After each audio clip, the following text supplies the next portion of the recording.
Bienvenue dans le podcast La Bière Patrie, le podcast qui nous rassemble tous sous le même drapeau. Moi, c'est Karetch et nous allons parler bière dans ce podcast. Chères auditrices et chers auditeurs, je suis heureux de vous retrouver pour ce nouvel épisode du podcast La Bière Patrie.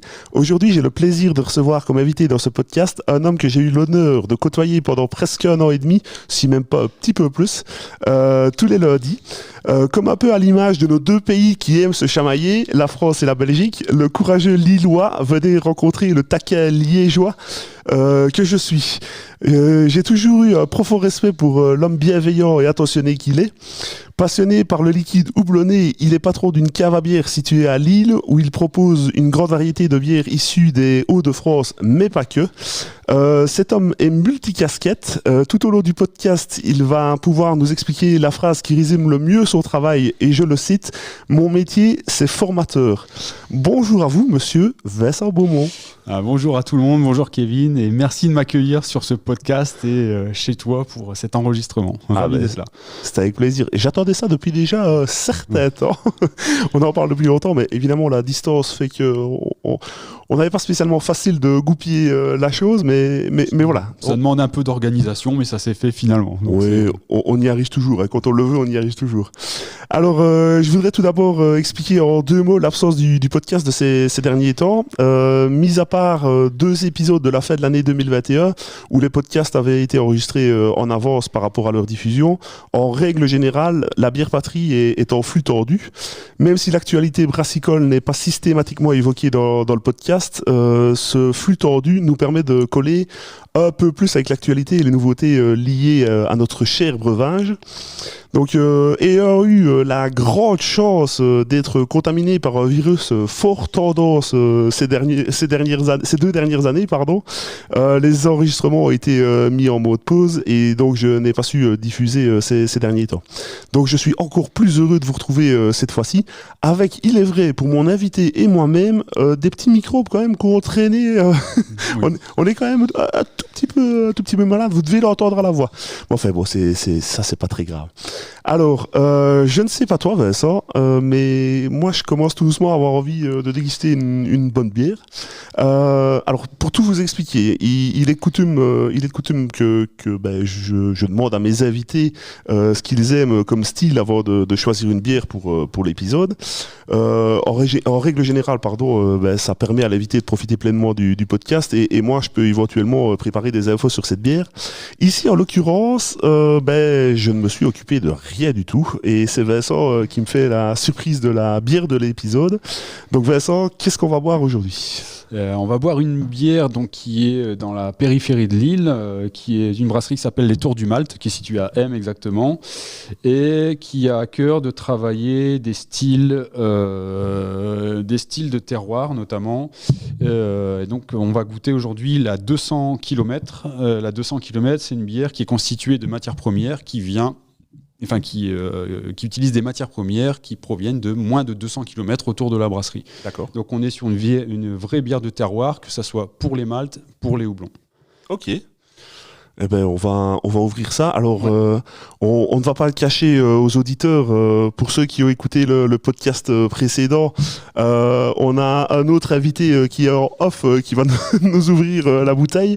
Donc, en backstage, c'est Arnaud Radou du dernier épisode. Enfin, ça, c'est pas son nom de famille, Arnaud Radou du dernier épisode. C'est pas le mot en entier. Hein, c'est juste Arnaud Radou. Voilà, on a la bière. Je vais la prendre. Merci à toi, Arnaud. Vincent, donne-moi ton verre si tu veux bien. Hop, merci beaucoup. Et alors, il est de coutume de le verser devant le micro, donc je vous fais écouter ça.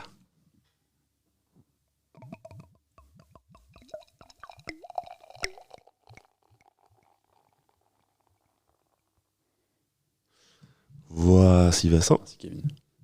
Et je vais me faire ça petit coup.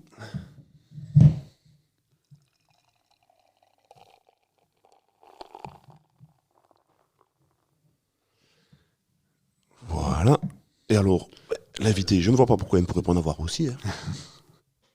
Ça reste un travail d'être en backstage, de toute façon. Ouais. Et voici. S'il te plaît. Oups là. Hop. Alors Vincent, qu'est-ce qu'on peut dire sur cette bière? Ben là, on est sur une bière, on va dire, on est sur une sorte de style saison, hein, donc on est sur un style qui est originaire du Hainaut, Hainaut belge notamment.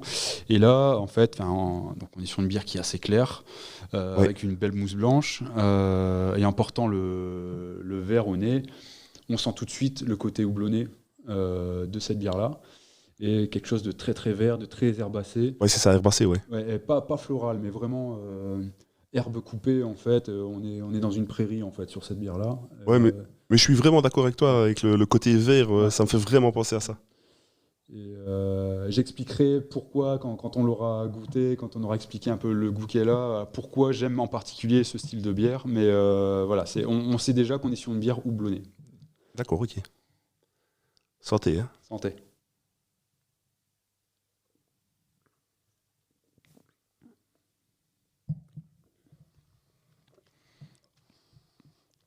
Alors déjà, dans un premier temps, très accessible et très facile à Très boire. accessible, très facile à boire. On ressent toujours ce côté vert en bouche. Ouais. Une légère amertume, mais qui n'est pas prédominante. Non. C'est quelque chose de très aromatique, très parfumé. Je pense qu'elle a été travaillée de cette manière-là. Il y a un côté, il y a un peu de blé cru dans la bière, je pense, qui facilite aussi la tenue de mousse, également qui donne un peu d'épaisseur à la bière. Oui. On est sur une bière qui est assez légère en alcool. Ça fait longtemps que je l'ai goûté. Je goûte quelques bières un peu tous les jours, donc j'oublie. Mais on doit être sur une bière à 5,5 en alcool dans ces eaux-là, 5,2. On sent pas du tout que le côté aqueux des choses, on sent pas que c'est de l'eau, on sent qu'il y a du corps, on sent le parfum du houblon. Ouais. Et en fait, moi j'aime bien ces bières-là parce que ça permet de dire aux gens que le terroir peut s'exprimer, qu'on peut, à partir des matières premières qui sont autour de la brasserie, faire des bières qui sont très parfumées, très aromatiques, avec beaucoup de goût et beaucoup de corps, malgré un faible degré d'alcool. Et ça permet également je pense qu'on en parlera plus tard dans le podcast, de former les gens, d'éduquer les gens au fait que le houblon n'est pas qu'amertume, mais peut être également aromatique et parfum en fait. Ouais, et donc pour moi, c'est ce que cette bière-là représente et c'est ce que j'ai voulu, en tout cas, vous faire découvrir, même si, en tant que zytologue, vous connaissez les palettes aromatiques. Ouais. Et moi, c'est ça qui m'intéresse de montrer, en tout cas, dans mon magasin ou n'importe où, de toute façon. Ouais, c'est intéressant aussi pour les personnes qui nous écoutent, évidemment. Et moi, ce qui m'étonne pour le degré d'alcool, le degré d'alcool, donc tu as dit 5,2. Ouais. On a quand même une certaine épaisseur en bouche. C'est ça. Je suis assez étonné de ce côté matière. C'est ça, et donc ça permet de dire c'est pas parce qu'une bière est peu alcoolisée qu'il n'y a pas de goût ou il y a où il y a un côté flotte un peu qui en ressort, et donc ça c'est super intéressant. Oui, vas-y, excuse-moi. Non, j'ai juste complété. Moi qui n'aime pas l'amertume dans la bière, spécialement, mais ce n'est que mon goût personnel, et ces bières-là, pour moi, sont super intéressantes parce qu'on exploite surtout l'aromatique, les huiles essentielles des houblons, et pas forcément le côté amérisant. Donc, ouais. Voilà. Et moi, je dois bien t'avouer qu'en première poche, j'ai quand même le côté céréales. Oui. Et l'amertume, j'avale et puis j'ai seulement l'amertume qui arrive après. C'est vraiment très agréable. Je ne connaissais pas du tout, évidemment. Et chouette découverte. Donc on est sur une microbrasserie. On est, je pense, pour l'instant en dessous de 1000 hectos par an, ce qui est vraiment pas grand-chose comparé à des choses plus connues ou plus industrielles. Mais voilà, ils font leur trou, et moi, quelles que soient les bières qui sortent, c'est une brasserie que j'aime bien parce que ils ont des produits simples. C'est un produit très très simple finalement, mais qui a une particularité, une spécificité, et après une expression de terroir également. Écoute, super, on va pouvoir la déguster en continuant le podcast. Ouais. Moi, ce qui m'a frappé, dernier petit mot sur la bière pour l'instant, ce qui m'a vraiment frappé quand je l'ai versé, c'est la limpidité en fait. Alors je ne sais pas par rapport aux levures. Alors après oui, c'est parce qu'on n'est peut-être pas allé jusqu'au fond de la bouteille, mais normalement, la bière n'est pas filtrée, donc il doit y avoir un léger dépôt au fond de la bouteille qui doit apparaître petit à petit, quoi. Je ne sais pas si on va le voir. Si tu mélanges un petit peu le fond de bouteille et que tu verses dans un verre, on va mieux voir le trouble. Ouais. Bah écoute, on essayera peut-être après. D'ici là, on va continuer le podcast. Et de coutume, c'est l'interview Si tu n'avais. Ouais. Alors là, tu as su te préparer, j'en suis sûr. J'ai un petit peu préparé, c'est vrai. C'est vrai. Allez, je lance le jingle et on se retrouve juste après.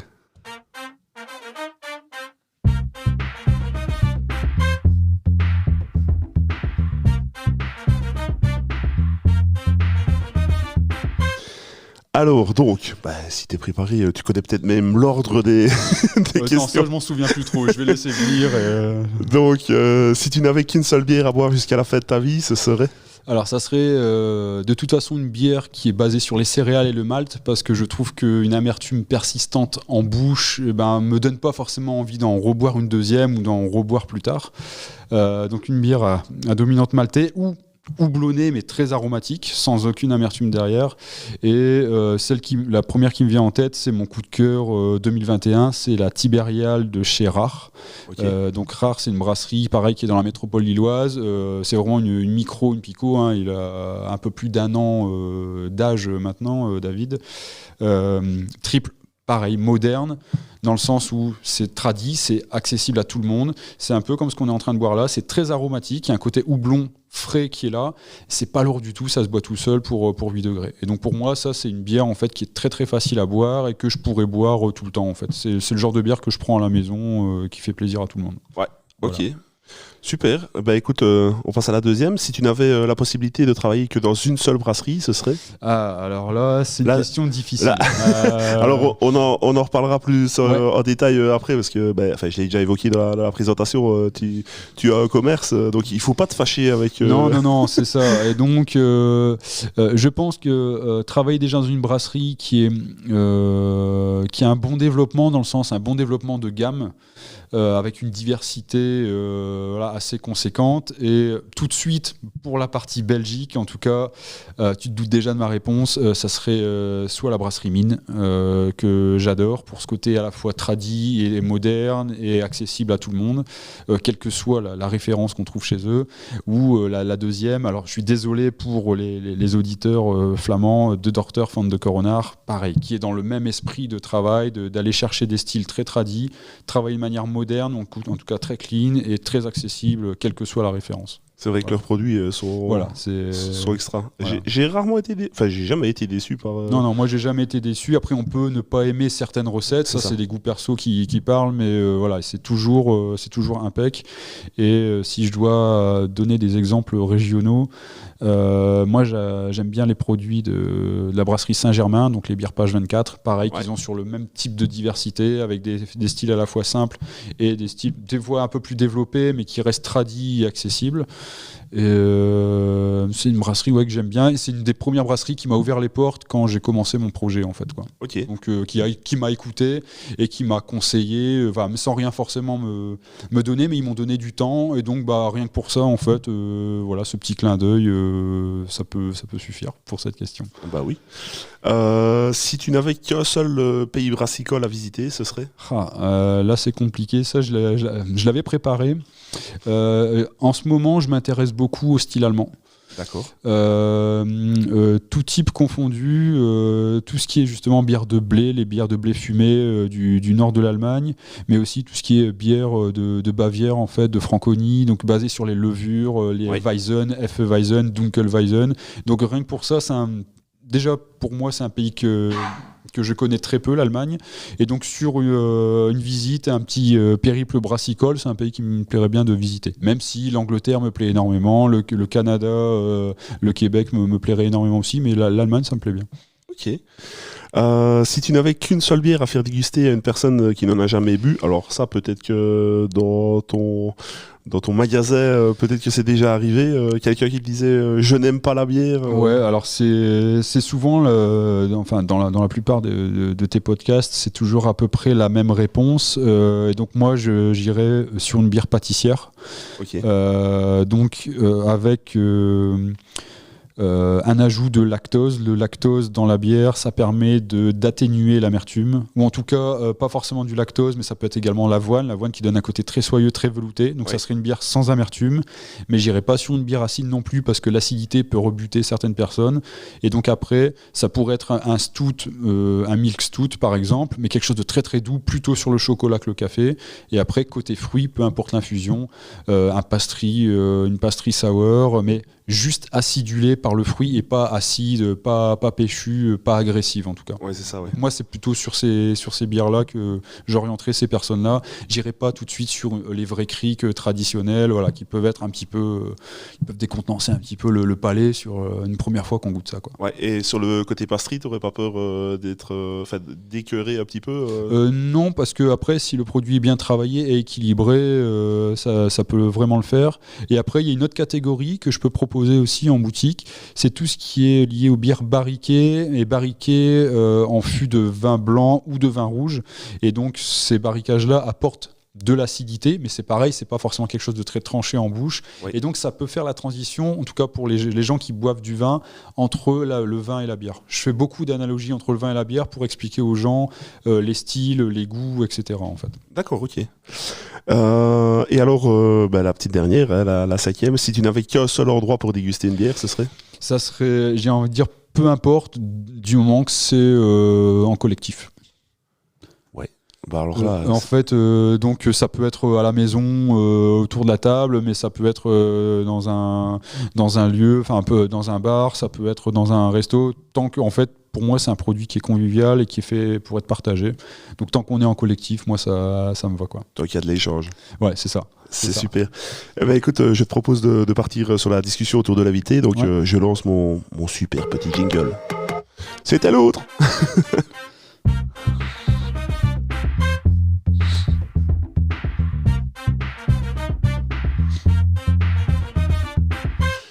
Alors on va en profiter pour reprendre un petit coup parce que la bouche se dessèche, donc santé à vous. Donc ouais, cette amertume qui sur la première gorgée peut être là en arrière-bouche, en fait elle disparaît très très vite, quoi. Ouais. Donc au bout de 1 ou 2 minutes, c'est terminé. Voilà, c'est pas... Donc moi ça correspond vraiment à ce que j'aime bien, quoi. C'est vraiment... Alors j'ai peur que ce soit... péjoratif le terme, mais c'est accessible. Oui, c'est ça. J'aime pas parce que souvent on a l'impression que il y a pas, comme on disait tantôt, pas beaucoup de matière, pas beaucoup de... Mais oui, c'est facile à boire, c'est agréable à boire. Alors on va parler un petit peu de toi du coup, parce que c'est discussion autour de l'invité. Peux-tu nous expliquer en quelques mots la genèse du projet, le Houblon Gourmand, donc ton entreprise, ton magasin? La genèse du projet, donc je vais pas rentrer dans mon CV en détail, hein. J'ai eu des métiers dans le passé qui m'ont fait barouder pas mal en France. Et en fait, mon projet a commencé en 2015 où je travaillais dans l'industrie, donc j'étais sur un chantier à Royan. Dure journée, 40 degrés, donc avec le collègue on se dit on prend une douche puis on va boire un coup, et en fait on est tombé dans un bar à bière belge. Je croyais que tu allais dire un traquenard. C'est un peu un traquenard. Si je suis là devant toi aujourd'hui, on pourrait l'interpréter comme ça. Moi je suis originaire du nord de la France, j'ai grandi dans cette région là, j'y ai fait mes études, j'y suis resté pour le travail, donc j'ai jamais bougé en fait de cette région. Et en fait, donc j'ai très vite baigné dans mes années étudiantes à l'époque, on est au début des années 2000, sur les grands noms des bières belges, alors que ce soit les trappistes de manière générale, mais également à l'époque, la Lef, quand il y en avait, la Carmélite un petit peu plus tard, etc. Et en 2015, on se retrouve dans un bar à Royan, auprès de Royan, qui s'appelle la Binouserie, qui était spécialisé dans les références belges. Et je me suis dit, on est dans le Bordelais, en tout cas à la limite entre Charente et région bordelaise, c'est-à-dire une région propice plutôt au vin en tout cas. Le bar est plein, les gens aiment ça. La bière belge a passé la frontière du Nord-Pas-de-Calais et de la Belgique. Il y a quelque chose à faire sur la bière. Oui. Et de là, j'ai commencé à me documenter sur la bière, qu'est-ce que la bière, d'où ça vient, puis après on tombe sur des livres ou des articles, le renouveau de la bière artisanale en France, dans le monde, ailleurs, et puis à force de prendre des notes, d'avoir des idées, de les mettre sur des cahiers, on a une petite pile de cahiers qui monte, et on a un contenu, on a plein d'infos, et on veut en faire quelque chose, et donc ça a pris 2 ans à peu près, et en 2017 je me suis dit, j'ai un contenu, il faut que peut-être que je m'entoure de personnes qui puissent me diriger sur monter un projet, comment on monte un business plan, un plan financier, etc. Et donc, ils ont su cadrer un petit peu une étude de marché, comment on l'a fait. Et donc, de fil en aiguille, je me suis retrouvé à monter un projet qui, à la base, était plutôt un bar. Avec une philosophie que j'ai gardée maintenant dans la boutique, de valoriser l'économie locale. Oui. Donc de mettre en avant des bières plutôt régionales, donc Hauts-de-France. Belge, ça ne m'était pas encore dans l'esprit à l'époque, mais c'est venu finalement très naturellement. Et un bar qui propose des accords bière aimés. Notamment, parce qu'en me documentant justement, j'ai découvert qu'on pouvait faire des accords de l'apéro jusqu'au dessert. Donc j'ai écrit d'abord un business plan sur ça. Dans mon parcours, je me suis pris une claque, mais de manière très positive, par Aurélie, ma femme, qui était enceinte à l'époque et qui m'a dit, si tu ouvres un bar, tu me verras plus moi, tu verras pas ton petit, etc. Donc voilà. Donc là, je me suis pris une claque, mais c'était assez positif pour moi. Et donc je me suis dit, c'est tout. Je vais rester là-dessus. Je vais réécrire le projet. Je vais écrire un projet en mode restaurant du midi, qui propose des accords bière aimée, même avec un plat du jour en une demi-heure, on peut proposer un accord avec une bière, quoi. Et donc l'idée générale, c'était ça. Donc j'ai monté un projet comme ça là-dessus. Et puis après, au fil du montage, quand on a validé le montage et le business plan, j'ai commencé à chercher un local et je suis tombé sur une cave à bière qui existait déjà à Lille depuis une 20aine d'années. Les gérants partaient en retraite. Et donc je me suis dit, ça sera pas un restaurant, mais je peux commencer par une cave à bière, et c'est un premier pas dans le métier de la bière. Et puis on verra où ça me mène. Et donc ça fait 2 ans et demi que j'ai repris cette cave à bière sous le nom Le Houblon Gourmand. Oui, et tu parles de projets, de financement et tout ça. Alors, sans rentrer dans les détails, ça ne nous regarde pas par rapport à toi, mais est-ce que c'est facile d'aller trouver une banque et de dire, voilà, je veux... pour de la bière, je veux ouvrir un commerce. Oui, alors c'est facile. Je vais faire une réponse de Normand. C'est oui et non. C'est-à-dire que c'est facile dans le sens où si l'étude de marché elle est carrée, elle est compacte et que tu peux prouver à la banque qu'il y a un marché à lancer là-dessus, la banque va te suivre. J'ai eu beaucoup de refus des banques parce que les locaux leur convenaient pas, ou en fait tu allais voir une banque locale mais la décision était prise au siège à Paris et donc c'était des gens qui connaissaient pas du tout le secteur, etc. Et donc la dernière banque qui m'a financé, c'est une banque qui est dans la rue du magasin en fait. D'accord, ok. Et donc qui a cru en le projet, qui a cru parce qu'il y avait une étude de marché qui était plutôt clean et carré, et donc elle m'a dit on y va sur cette reprise de fonds de commerce là, et puis j'ai eu mon financement de cette manière là. Oui, et puis ils connaissaient leurs droits. Et puis après il y a un background, c'est-à-dire j'avais un historique de 20 ans, donc je partais pas de zéro, donc j'avais des bilans financiers à leur proposer des années antérieures, et donc j'ai récupéré également la clientèle qui venait déjà sur une cave à bière, quoi. Et est-ce qu'ils prenaient en compte, tu vas me dire, ils n'ont pas étudié certainement le projet comme nous on pourrait l'étudier, mais est-ce qu'ils prenaient en compte l'explosion qu'il y avait dans le monde brassicole en France particulièrement ? Non, je pense pas. Je pense qu'ils ont vu que c'était documenté et bien documenté, que j'avais fait un sondage, que j'avais fait des statistiques sur ces sondages-là, que j'avais toute une liste bibliographique qui prouvait qu'il y avait un renouveau de la bière artisanale en France. Et donc ça leur suffit, parce que je pense qu'en tant que banquier, ils ont pas c'est pas qu'ils n'ont pas la faculté, c'est qu'ils peuvent pas s'intéresser à tous les domaines d'expertise en fait. Donc ils sont obligés de s'appuyer sur une base documentaire qui leur paraît viable. D'accord, ok. C'est quoi pour toi une bonne cave à bière, enfin un bon marchand de bière, je ne sais pas comment on peut appeler ça, mais... Ma conception des choses, d'ailleurs peu importe qu'on vende de la bière ou autre chose, c'est qu'est-ce que veut le client. Pour moi, il n'y a rien d'autre qui compte. C'est-à-dire quel est le besoin client. Est-ce que c'est la personne qui vient me demander conseil, est-ce que c'est pour elle-même, est-ce que c'est pour offrir ? Premier point. Ouais. Et puis après, moi, peu importe que je vende une Pils, un Stout, une IPA, en termes de chiffre d'affaires, ça me ramène la même somme d'argent, la même trésorerie. Oui. Mais le but, c'est que la personne reparte contente de son achat et que ça lui corresponde à elle, à ses goûts. Et après, il y a des gens qui veulent des choses simples ou des choses qu'elles connaissent déjà ou des variantes de choses qu'elles connaissent déjà. Et il y a des gens qui veulent explorer. Et donc après, avec ces gens-là, on peut aller plus loin, on peut proposer des choses un peu inattendues. Et après, en retour, on n'a pas aimé, mais on a eu l'explication. Et donc, voilà, c'est pas grave, c'est pas de votre faute, c'est moi, j'aime pas, etc. Donc pour moi, c'est le besoin client qui rentre en jeu, quel que soit le business finalement. Et comme un peu dans tous les commerces, en somme, Oui. c'est le conseil client C'est qui le va conseil. faire. Je dis souvent, je vends un conseil avant un produit. D'accord, ok. Voilà. C'est intelligent. Voilà. Pour moi, c'est comme ça que je vois mon métier de tous les jours. Voilà. Et donc après, il y a des gens qui viennent chercher toujours la même bière. Là, Ouais. j'ai pas besoin de conseils. Et donc là, c'est un flux qui est régulier, récurrent, etc. Et puis après, il y a des gens de passage, des touristes qui veulent ramener, parce qu'ils ont de la famille ailleurs, en France, dans le monde, etc. Donc ils veulent ramener un petit panel. Et donc là, je les conseille. Et puis après, il y a ceux qui veulent vraiment découvrir. Et donc en fait, moi, j'ai une variété de styles qui est adaptée à cette multitude de clients.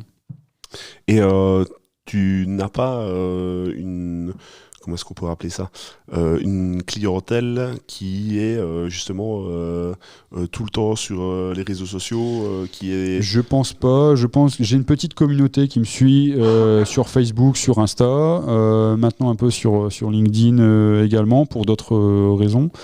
On y reviendra certainement après. Il y a une clientèle qui est assez mixte, mais en fait, vu que je suis un magasin physique, et c'est ce que je dis aux gens, vous venez me voir et vous venez régulièrement me voir. Donc en fait, ces clients-là, finalement, n'ont pas besoin d'aller voir sur Facebook, puisque d'eux-mêmes, de toute façon, ils viennent toutes les semaines ou tous les 15 jours. Mais, et donc, mais ce que je veux plus dire à la limite, c'est t'as pas des aficionados d'Untapped qui regardent la dernière nouveauté. Non, parce que ma clientèle, c'est plutôt une clientèle qui aime bien la bière. Oui. Mais qui ne connaît pas le produit. D'accord, ok. En tout cas, les spécificités, la diversité du produit. J'ai forcément des beer geeks qui viennent parce que j'ai quelques références geeks que j'ai, mais je les ai pas parce que c'est des références geeks, je les ai parce que c'est une diversité des styles et c'est cette diversité-là que je veux mettre dans le magasin. Oui. Et ces références-là en particulier, c'est pour tout le monde, c'est pas seulement que pour les geeks, mais les geeks, en fait, c'est peut-être 5 ou 10% de ma clientèle maximum. C'est ça. Voilà. Donc j'ai pas à me soucier de ces gens-là parce qu'en fait, ils sont peut-être même au courant avant moi des dernières nouveautés, etc. Sur ce que je peux faire. Ça rejoint un petit peu la question suivante que j'ai préparée.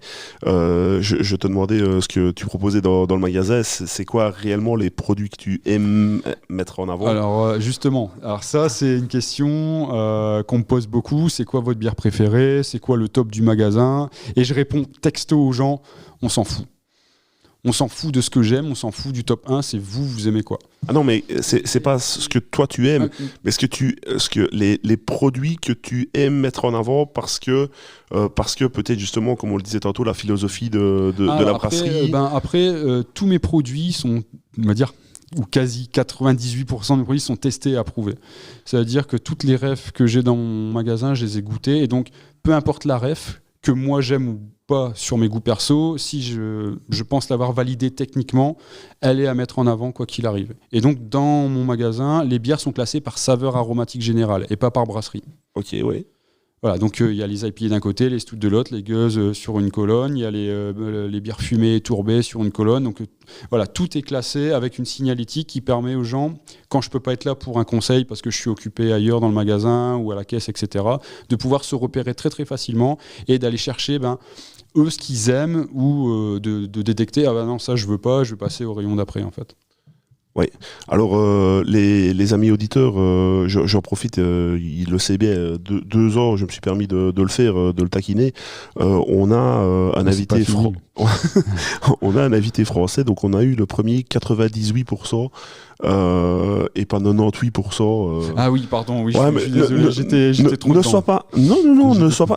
Dans les statistiques, j'ai énormément de Français qui nous écoutent, donc ils vont se retrouver. Il y a que le terme 75 que j'arrive à peu près à maîtriser, mais c'est vrai que sur les 90, je suis encore je dois travailler encore. Non, mais c'est moi, c'est moi qui te reçois, donc je devrais normalement faire l'effort. Le Houblon Gourmand, ce n'est pas qu'un magasin qui vend et qui conseille des bières, c'est aussi des ateliers zytologiques sur des thèmes différents. Ouais. J'ai vu ici récemment, si je ne me trompe pas, sur les céréales.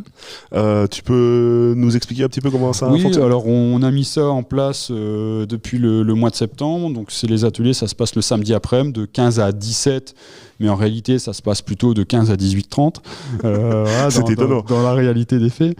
Je choisis en général 6 bières dans le magasin, totalement différentes les unes des autres. Et je les explique aux gens. C'est-à-dire que j'explique pourquoi la bière a ce goût-là, pourquoi les matières premières, d'où ça vient, la culture de la bière, l'histoire, la géographie, enfin le style historique, d'où il provient. Et c'est surtout un échange sur la dégustation, en fait, sur des ressentis, pour que les gens puissent mettre des mots sur des ressentis. D'accord. Et pour expliquer que c'est pas parce qu'une bière est acide qu'elle est pas bonne. Si elle est acide, c'est parce que c'est voulu, ça fait partie d'un style. Et donc, c'est là où je reviens sur l'analogie avec le vin. En vin, on parle de cépage. En bière, on parle de style. Et quand je dis aux gens, il y a 85 styles de bière dans le monde, ah ouais. Et donc c'est ça que les gens viennent découvrir. Donc ça, c'est un atelier zytologique classique, 6 styles différents. Et sur l'atelier de samedi dernier, donc les céréales, là j'ai choisi 6 styles différents également, mais que sur des bières céréalières. Donc j'aurais pas mis cette bière-là, par exemple, dans l'atelier. D'accord. Et ce que j'appelle les bières céréalières, j'ai mis une bière de blé, une Berliner Weisse, qui est une bière acide. J'ai mis une bière ambrée, mais une Irish Red Ale, pour expliquer également ce style-là en particulier dans les ambrés. J'ai mis qu'est-ce que j'ai mis ? J'ai mis une bière tourbée. J'ai oublié les autres parce que voilà, mais j'en ai mis 6, mais en fait voilà, c'était juste aussi pour dire que les céréales, c'est pas que la couleur de la bière. On a parlé de la couleur de la bière, et juste à poser un verre de bière comme ça, quelle que soit sa couleur, sans le mettre son nez dans le verre ou sans goûter, on peut pas détecter 1 degré d'alcool, on peut pas détecter une amertume, une douceur, on peut pas détecter plein de choses. Et donc la couleur, c'est une partie du goût de la bière, mais c'est pas que. Après, il y a la dégustation. Alors ça, c'est tellement le débat, ça, Ouais. je vends une bière blonde, je vends une bière... C'est ça. Ça ne veut rien C'est ça. dire. Mais cette question revient très régulièrement. Je souhaiterais une bonne bière blonde pour l'apéro. Et donc, après, selon l'humeur du jour, je taquine un peu les clients. Je dis, il faut m'en dire un peu plus, parce que si vous me demandez une bière blonde, c'est comme si vous me demandiez un vin rouge. Et quand vous rentrez chez un caviste vin en demandant un vin rouge, vous voulez un Bordeaux, vous voulez un Pinot Noir d'Alsace, vous voulez un Bourgogne.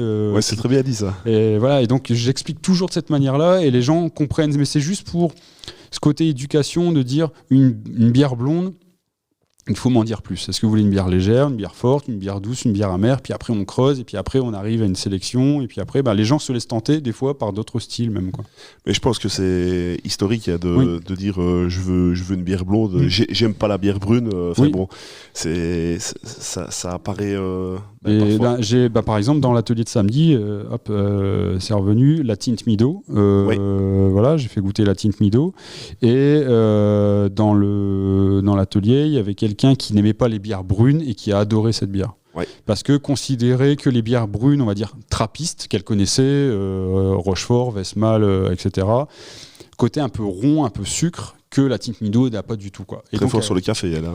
Comment ? Très fort sur le café. Alors, pas tant que ça. Tu as un côté un peu réglisse, un peu chocolat, mais pas tant que ça. En fait, tu as du café, mais en fait, moi, j'explique la Tinte Mido comme étant la Rochefort 8 sans le sucre. D'accord. Et en fait, c'est vraiment cette sensation-là d'amertume, un petit peu de grain, de torréfaction. Et donc, c'était pour moi, le pari est gagné quand je fais découvrir une bière de ce type-là. Parce que ça permet à la personne de se dire, ah ouais, en fait, non, j'aime pas les bières brunes qui ont ce goût-là, mais en fait, il y a peut-être d'autres bières brunes qui me sont plus accessibles. Et voilà. Et donc après, sur conseil, je peux être conseillé là-dessus, quoi. Voilà, du coup, je sais que je dois goûter la Tinte Mido parce que ça fait longtemps Je l'ai goûté quand elle est sortie, mais je n'en avais plus rebu depuis. Vincent, tu as également dans tout ton panel d'activités de la consultance pour. Alors ouais, j'essaye de monter ça. J'ai fait donc au-delà de faire des ateliers, ça m'est déjà arrivé de manière assez ponctuelle de faire des animations en extérieur, donc des ateliers pour une association, pour un restaurant gastronomique. Et donc ça me plaît beaucoup puisque finalement c'est juste pour moi un atelier externalisé. C'est pas c'est le même travail mais juste dehors en fait. C'est comme ça que je vois les choses. Et donc je fais des ateliers de zytologie, de dégustation de la bière, mais je fais également des ateliers de pairing, d'accords bière aimée. Et donc j'ai déjà fait au magasin bière et fromage, mais j'ai des prototypages de bière et pâtisserie, de menus en fait de A à Z. Enfin voilà, il y a des choses que j'écris, il faut que je teste, et moi je teste toujours mes accords avant de les proposer quoi qu'il arrive. Et dans restaurant gastronomique, c'était il n'y a pas si longtemps que ça, c'était il y a 1 mois et demi, 2 mois, en 6 ou 7 services, en 6 services, on a proposé 6 bières tout le long du repas en fait, quoi. Et les restaurateurs forcément que tu côtoies, oui, ils sont ouverts à ça, mais est-ce que tu penses que les restaurateurs, tous les gens du CHR, chez CHR, vous, tu peux dire Horeca, chez nous, Horeca, oui. Est-ce qu'ils sont de plus en plus ouverts? Enfin, je me doute bien qu'on va peut-être pas forcément faire des accords bière aimée dans une brasserie. Alors de nouveau, c'est pas péjoratif le terme petite brasserie, mais je veux dire, c'est pas ce qu'on recherche dans une brasserie.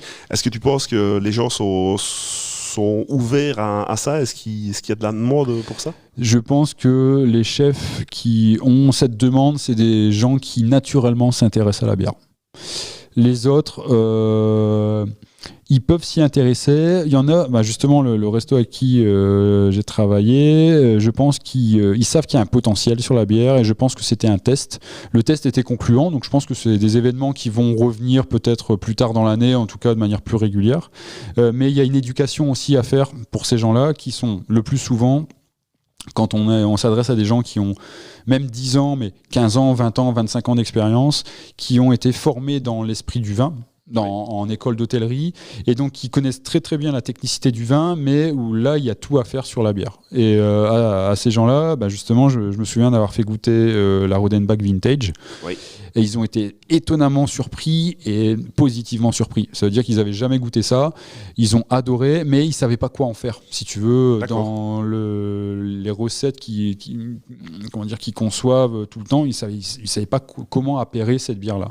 Et donc, je pense qu'il y a une éducation du personnel du personnel CHR ou Horeca à faire pour les gens qui ne s'intéressent pas à la bière, en tout cas. Et après, on n'est qu'au début de quelque chose. Je suis d'accord. Moi, en fait, en 2015, sur le début de mon projet, je pense qu'il y avait déjà des gens, ça faisait déjà peut-être 5 ans, les premières micros vraiment en France commençaient à se développer seulement. Donc, c'était encore timide, mais voilà, on est passé en France de à peu près 200 brasseries en 2010, et là on est à 2400 en 2022. Donc, mais la progression, elle n'a pas été linéaire, elle a été exponentielle en fait. Donc en 2015, une IPA, personne ne savait ce que c'était encore. Pour le commun des consommateurs de bière, et c'est venu qu'en 2017-2018. Et donc, il faut se dire que le pairing, les accords bière aimée, les gens n'ont jamais entendu parler de ça. Bière et fromage, bière et charcuterie, oui, parce que c'est un produit qui est considéré comme apéritif. Mais quand je parle des accords bière et huître ou bière et dessert, les gens sont assez étonnés de savoir qu'on peut faire ça, en fait, tout au long du repas. Donc on n'est qu'au début de quelque chose. La tendance va se développer. C'est encore timide, mais il y a tout à faire. Donc, mais comme tu le disais, je pense que les gens sont surlevés depuis des dizaines d'années, je pense. Et c'est compliqué de faire changer les mentalités. Oui, les mentalités, mais ça va venir petit à petit. Et puis, il faut reconnaître, pardon, je t'interromps, il faut reconnaître aussi que vous êtes... Enfin, vous, Français, un pays du vin. Oui. Et donc, forcément... Alors, après, c'est plus... Alors, il y a deux choses. Coupe-moi si je vais trop loin, mais Nord-Pas-de-Calais, c'est plus facile, parce que finalement, on est vos voisins, et donc l'influence de la bière belge en Nord-Pas-de-Calais, elle est très importante. Donc, c'est beaucoup plus facile de travailler avec ce public-là. Oui. Dans le reste de la France, en tout cas dans les régions au sud de Paris, c'est plus compliqué, mais du coup, il y a également moins d'influence de la Belgique ou d'autres pays brassicoles. Et donc là, la créativité en termes de recettes de bière, voilà, peut aller finalement naturellement beaucoup plus loin. C'est-à-dire que des nouveaux brasseurs qui s'installent en Nord-Pas-de-Calais, souvent, ils brassent des bières assez conventionnelles, traditionnelles, tandis que dans les régions au sud, tout de suite, ils vont aller sur des assemblages avec des marcs de raisin, avec des barricages, etc., parce qu'on est sur des régions plutôt viticoles, et donc c'est plus facile pour eux d'allier ces deux saveurs-là ensemble, en fait. Ouais. Mais on aura l'occasion probablement d'en reparler un petit peu.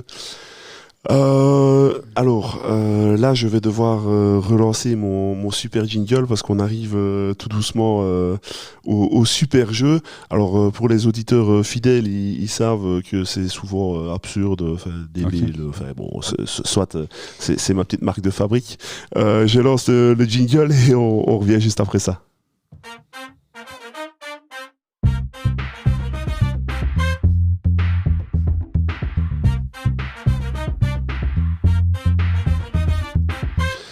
Alors, attention, parce que celui-ci, en particulier, il est déjà idiot rien que dans le titre. Okay.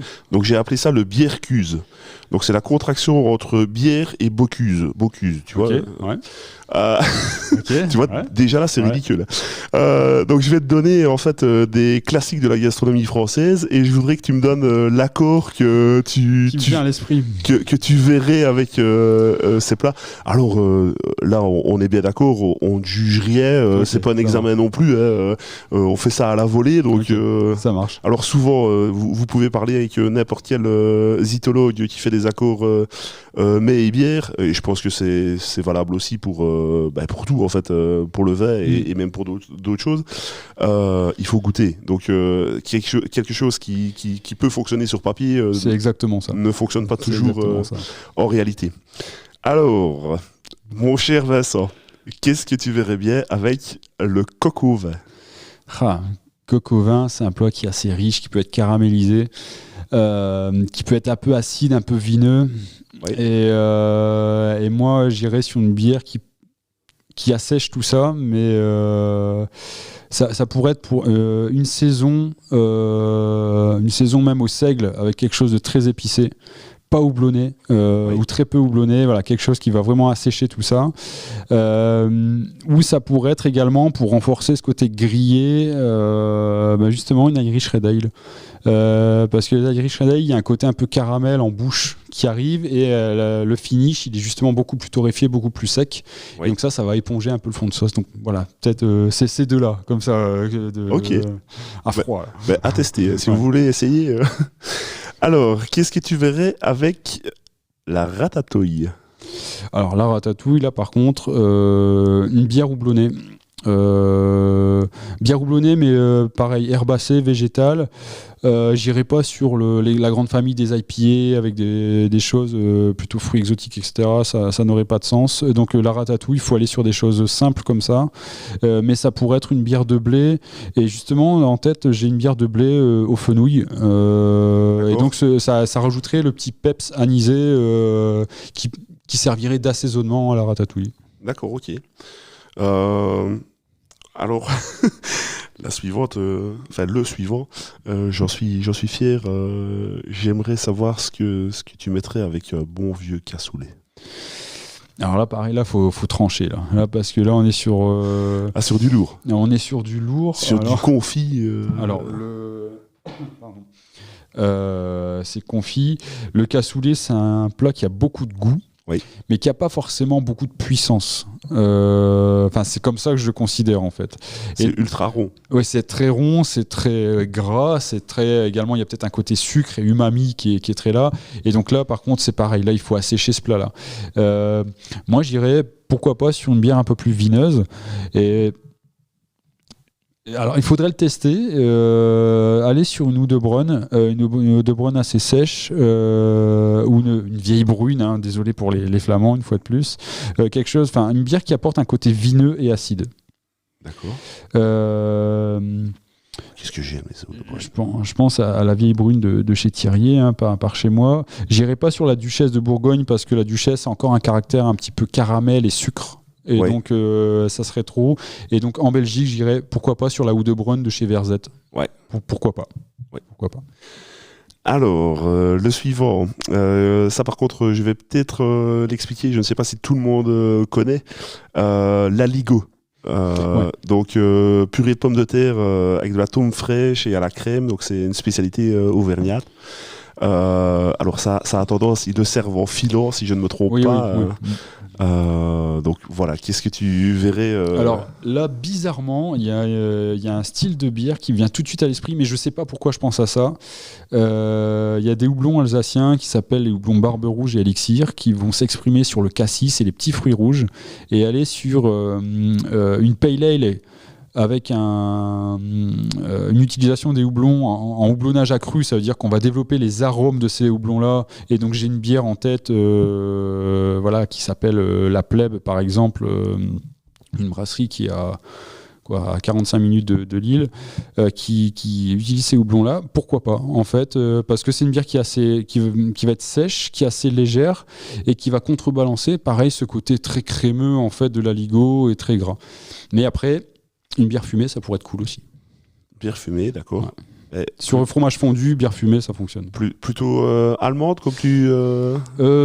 Plutôt allemande, mais plutôt Rauerbier, du coup. Plutôt peut-être un peu ambré, ouais. Okay. Pas les bières de blé fumé qui sont beaucoup plus légères en alcool et qui soutiendraient pas, qui se feraient balayer par l'aligot. Donc ouais, au moins une Rauerbier, sans problème. Ok. Alors, le plat suivant, on passe dans les desserts. Et alors, j'ai une petite pensée toute particulière pour notre ami Michel Florquier, qui a déjà été ici invité dans le podcast. Je sais très très bien ce que Michel mettrait avec ce dessert, mais j'aimerais avoir ton avis. Qu'est-ce que tu mettrais avec une crème brûlée ? Y a plein de choses à faire avec la crème brûlée. Le premier truc, mais c'est aussi parce que j'aime bien ces bières-là, c'est du ton sur ton, c'est de la résonance, c'est de la gourmandise. Et moi, je suis un bec à sucre aussi. Moi, j'irais sur un Imperial Stout barriqué en fût de Bourbon. Sur la crème brûlée ? Ouais. D'accord. Sans problème. Mais on pourrait aller sur une quadruple barriquée en fût de Bourgogne rouge également. Pareil, pour amener de l'acidité et puis pour alléger un petit peu l'ensemble. Et sur les quadruples, barriqués en fût de vin rouge notamment, on ne sent pas en bouche qu'il y a 10, 11, 12, 13 degrés. Ça semble beaucoup plus léger et donc ça se boit plutôt facilement. Attention, ça fait quand même 12 degrés. Ouais, là, le petit clin d'œil du coup à Michel, parce que c'est bien vers la quadruple, je crois qu'il aurait été. Et le dernier, le fameux fondant au chocolat. Alors là, il y a 3 choix possibles. Le chocolat, c'est un des exemples que je prends toujours pour expliquer les accords de résonance, de complémentarité et de contraste. En résonance, chocolat et café, donc moelleux au chocolat et un stout, un impérial stout. Donc après, ça va dépendre, c'est toujours pareil, de la teneur en chocolat qui est mis dans le gâteau, si c'est un chocolat au lait ou un chocolat noir. Et donc ça, il faut adapter le stout à ce dessert-là. Et peut-être porteur un peu plus sec. Oui, ça peut être porteur, mais on peut redescendre. Voilà, si c'est un chocolat au lait, on peut. Il y a une recette qui était éphémère que j'avais, c'était la Portez-vous bien, qui était plutôt axée sur le cacao justement. Et donc une bière à 6 degrés. Et donc ça, sur un moelleux chocolat au lait, ça passe très bien. Si c'est un moelleux au chocolat noir, il faut une bière un peu plus puissante, il faut monter un peu en alcool à 8-9 degrés. Et donc là, on peut aller sur quelque chose de plus torréfié, plus sec, plutôt expresso en fait. Ok, d'accord. Et donc sur la complémentarité, on va couper avec quelque chose de vineux, de fruité, ça peut être une crique tout simplement. Oui. Et après sur le contraste, j'ai quelques bières de temps en temps qui sont avec des infusions de piment. D'accord, oui. Et donc, je sais que le chocolat et le piment, alors j'ai jamais eu l'occasion de tester ça, mais je sais que c'est utilisé en cuisine pour faire un peps en bouche. Et donc, voilà, j'ai une bière avec une infusion de piment, pourquoi pas. Alors, j'ai pas goûté ça des dizaines de fois, mais j'ai eu l'occasion de goûter. Et c'est vrai que ça réveille Déjà, le piment en tant que tel, ça réveille les papilles, mais là, avec le chocolat, c'est vraiment chouette. Ok, ça marche. Et à titre privé, alors j'aimerais savoir, toi, tu apprécies aussi chez toi faire du beer pairing, tu fais ça régulièrement? J'en faisais, avant d'avoir le magasin, j'en faisais beaucoup, et c'est comme ça aussi que je me suis auto-formé là-dessus. Quand tu vas regarder mon Facebook d'il y a 4 ans, les photos sont horribles, ça ressemble à rien, mais c'est mes premières planches de beer pairing. Donc j'ai commencé très simplement par du fromage, puis après j'ai fait une quiche où j'ai remplacé la moitié de la crème fraîche par une crème à la tomate, où j'ai testé une saison dessus. J'ai testé par exemple un carpaccio de pommes poires de manière très très brute, hein. Moi c'est comme ça que je voulais monter le resto, des choses très très brutes, très très simples, et je l'ai testé avec une Gueuse Cantillon, et je l'ai testé également avec une Dunkelweizen. Okay. Et les deux fonctionnaient bien. Mais c'est les essais qui m'ont fait apprendre les accords et l'orientation que peuvent prendre certains goûts quand on les met ensemble. Et donc, de temps en temps, j'en fais encore, mais ça va être un plat ou un dessert où je vais sortir une bière et je fais plus des menus complets parce que j'ai plus forcément le temps pour faire ça. Oui, et puis tu le fais déjà au travail. Donc. Et je le fais un peu au travail. Et voilà, le plus facile, c'est le fromage parce que c'est juste de la découpe. Après, le reste, ça reste de la cuisine. Et donc, de la cuisine, c'est du temps. C'est pas à toi que je vais apprendre ça. Bah oui, mais enfin, quand on est passionné, c'est ça. Alors, chers auditeurs, je vais être honnête avec vous, ça fait déjà 50 minutes qu'on est avec Vincent. On ne voit pas le temps passer quand on s'amuse. Ce que je vous propose, c'est d'arrêter l'épisode ici parce que là, on est à peine à la moitié de ce que j'avais préparé. On va scinder l'interview en 2 épisodes. Donc, je vais remercier quand même mon invité. Merci à toi, Kevin. Alors, nous, on se retrouve dans 3 minutes, mais vous, on se retrouve probablement dans 15 jours. Je vous salue. N'hésitez pas à aller vous abonner aux réseaux sociaux en règle générale. Et à dans 2 semaines. Allez, santé. Salut.